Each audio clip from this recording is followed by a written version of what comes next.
السلام عليكم. ما زلت مع حضراتكم مع سلسلة كاملة بإذن الرحمن. ازاي نساعد حمامنا ان يكون انتاجه غزير، وازاي نطلع من فترة القلش بسرعة. الفيديو ده هقول لحضرتك على 7 حاجات لو قدرت ان انت تطبقهم تأكد ان بإذن الرحمن انتاج الحمام هيبقى غزير جدا، وكمان هيبقى صحته وكمان الانتاج غزير، مع ان شاء الله ان الحمام الذكر والنتاية هيكون البيض بتاعهم مخصب والبيض كويس.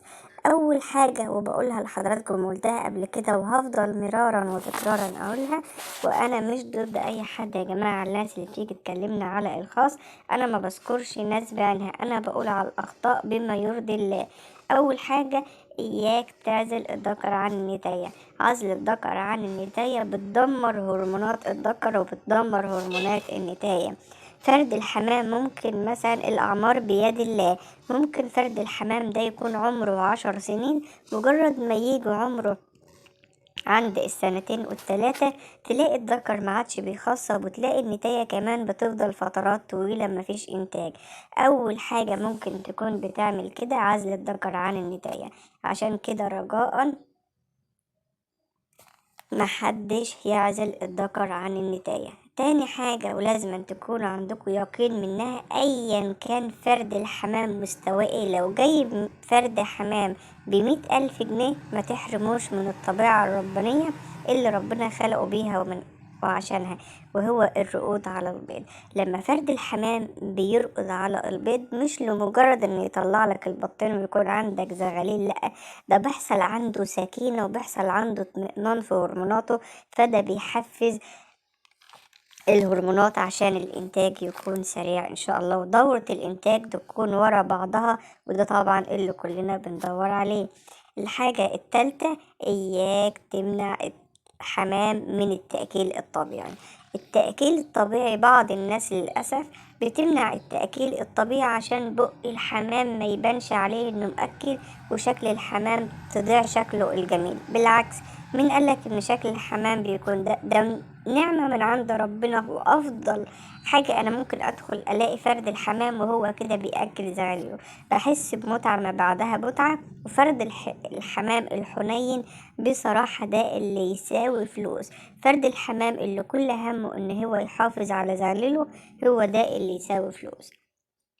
إياك تمنع التأكيل الطبيعي. التأكيل الطبيعي بيحافظ على فرد الحمام الكبير، بيمنع الأمراض الخبيثة تيجي لفرد الحمام الكبير.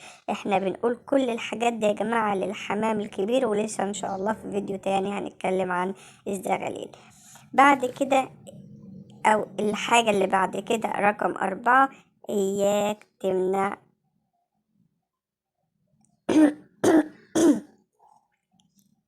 إياك تمنع أو تساعد الحمام إن يشرب مية مش كويسة.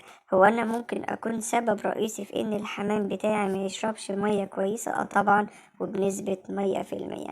الحمام بتاعنا لما نكون إحنا بصفة مستمرة بنحطله في حاجات، يعني زي ما حضراتكم شايفين ده جيركن من بتاع الجبنة، أو جيركن من أو الجرادل اللي بتبقى موجودة فيها الدهانات بتاعة الحيطان ديت، ده أنا جبته وسبته من فوق مغلق، الغطا اللي عليه مش طبعا ما تصورش معايا، من فوق الغطا راكب عليه عادي، وبجيت من الجنوب زي ما حضراتكم شايفين كده بسكينة او بمقص، وفتحت بقى على حسب فتحات اللي اقدر افتحها في الجيركن. انا هنا فاتحة حوالي عن 4 فتحات، 4 فتحات من ال4 جنوب.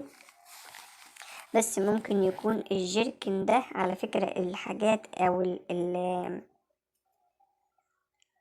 الجراكن او الحاجات البلاستيك بالذات بتتفاعل مع اي حاجة، عشان كده لازم نغسل الجيركن البلاستيك كويس جدا. لو ما غسلناش الجيركن البلاستيك هتبقى مشكلة كبيرة.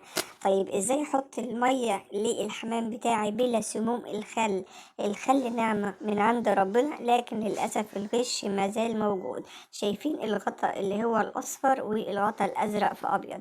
علامات يعني ده حلو وده وحش، ما تجيبش من اللي هو الغطا الأصفر ده، دايما هات من اللي هو بيبقى غطاه اتنين في بعض، تلاقي حتة بيضة وحتة زرقاء. ده طبعا علامات، يعني احنا بنقول اضعف حاجة خالص للناس البسيطة خالص.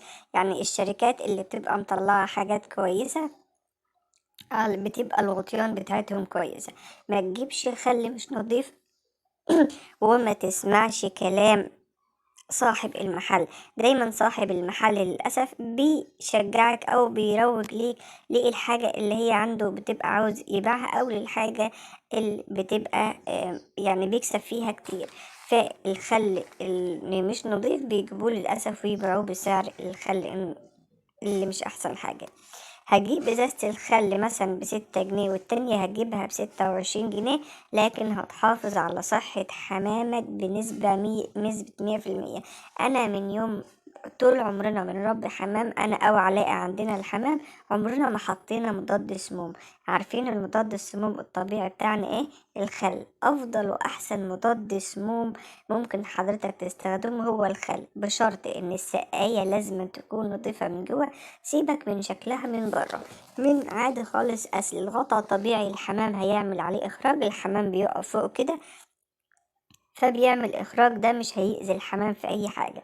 شكل العبوة من بره أو السقاية من بره مش هتجيب مشكلة. أهم حاجة إنك تكون بتغسلها من جوه كويس جدا، وتيجي تحط إيدك في السقاية أو اللي بيشربوا فيها المية ما تلاقيهاش فيها زي زليقة كده أو حاجات زي دي. اغسلها تكون نظيفة وريحتها حلوة.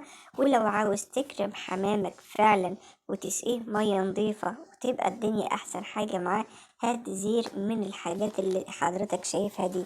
هات زير من الفخار. الزير بتاع الفخار ده اهالينا زمان لو حضراتكم تعرفوا كانوا دايما واحنا صغيرين نلاقي الزير بس من غير الحنفية دي. الزير محطوط واحنا بنشرب من المية اللي بتنزل منه، وما كانش فيه بيوتنا لا فلاتر ولا حاجات من الموجودة دلوقتي. عاوز اقول لكم ان مية الزير او مية الفخار بصفة عامة ما شاء الله اللهم بارك أفضل من أي أنواع فلاتر موجودة في السوق صدقوني، بشرط إن برضو الفخار يكون كويس. يعني تروح تلاقي كده الناس اللي قاعدين في الأسواق، قول للراجل أنا عاوز أجيب حاجة كويسة، لأن هو ده الوحيد بصراحة اللي هيقدر يدلك عن الفخار الكويس. أو وصي يكون حد يكون أمين، أو قول لحد من أهالينا الصعيدة هم بيبقوا فاهمين في الحاجات دي شوية، قول له أنا عاوز أواني فخارية أحط فيها المية. وبعدين بقى الموضوع سهل، يعني الأواني الفخارية عاملين لها حنفية، يعني قمة الجمال. أنا بعمل إيه؟ أنا بجيب الزير بتاعي بحطه بره غرفة الحمام مش في غرفة الحمام، طبعا بغسله كويس جدا. كل 3 أيام لازم أغسل الأواني الفخارية بتاعتي، وبحط فيها معلقة خل ومعلقة موارد، وبشرب الحمام بتاعي من الحنفية من بره. يعني باخد من الحنفية اللي من الزير اللي حضراتكم شايفينه ده، بحط معلقة خل وبحط معلقة من ماء الموارد في قلب الزير. وعلى فكرة ده لينا احنا كبني ادمين مش كويس بس، ده بيظبط السكر للناس مريضة السكر. اي حد عنده سكر وعاوز دايما سكر يبقى مظبوط يحط معلقة خل ومعلقة ماء ورد ويشرب المية، ما شاء الله بتظبط السكر بنسبة 100%. طبعا مع مراعاة ان انت تاكل اكل صحي واكل سليم وكويس. طيب انا بجيب من بتاع، وشايفين انا حاولت هنا اصور لحضراتكم السقاية من فوق. هنا انا كنت عاملة مشروب الخميرة ومعطشة الحمام بتاعي جدا، للناس اللي بتقول انا لما بعمل خميرة الحمام ما بيشربهاش، عشان انت ما بتعطش الحمام كويس، وعشان المية بتاعتك ما بتحطها عمال على بطال قدام الحمام. ما تعطش الحمام. انا مش مع المدرسة اللي بتعطش الحمام، لكن لما اكون عاوزة احط اي نوع من انواع المشروبات بعطش حمامي قبلها، يعني العصر بشيل المية، وتاني يوم بغسل السقايات بتاعتي كويس وبنشفها، وبحط اي مشروب ايا كان هو ايه الحمام بتاعي. بلاقي اقبال كبير جدا